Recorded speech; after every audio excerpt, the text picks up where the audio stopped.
വിശുദ്ധ യോഹന്നാൻ 1:14 വചനം മാംസമായി നമ്മുടെ ഇടയിൽ വസിച്ചു, അവൻ്റെ മഹത്വം നമ്മൾ ദർശിച്ചു, കൃപയും സത്യവും നിറഞ്ഞതും പിതാവിൻ്റെ ഏകജാതൻ്റേതുമായ മഹത്വം. പരിശുദ്ധ പരമദിവ്യകാരുണ്യയ്ക്ക് നേരവും ആരാധനയും സ്തുതിയും പുകഴ്ചയും ഉണ്ടായിരിക്കട്ടെ. ഈശോയെ ഞങ്ങളിങ്ങനെ സ്തുതിച്ച് ആരാധിക്കുന്നു. ഈശോ ഞങ്ങളുടെ സ്നേഹത്തെ ഓർത്ത് നന്ദി പറയുന്നു. വചനം മാംസമായി ഞങ്ങളുടെ ഇടയിൽ വസിച്ച, ഇപ്പോഴും വസിച്ചുകൊണ്ടിരിക്കുന്ന അങ്ങയുടെ മഹാസ്നേഹത്തെ ഞങ്ങൾ പുകഴ്ത്തുന്നു. ഈശോയെ ആരാധന. Hallelujah, hallelujah, hallelujah, hallelujah.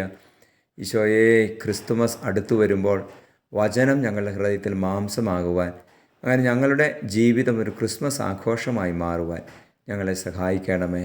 ഈശോയെ സ്തുതിക്കുന്നു, ആരാധിക്കുന്നു. ഞങ്ങളുടെ കരുണ ഞങ്ങളിൽ നിറയ്ക്കണമേ. ഈശോയെ നമ്മുടെ കർത്താവ് മിശിഹായുടെ കൃപയും പിതാവായ ദൈവത്തിൻ്റെ സ്നേഹവും പരിശുദ്ധാത്മാവിൻ്റെ സഹവാസവും നിങ്ങളോടുകൂടി ഉണ്ടായിരിക്കട്ടെ, ഇപ്പോഴും എപ്പോഴും എന്നേക്കും. ആമേൻ.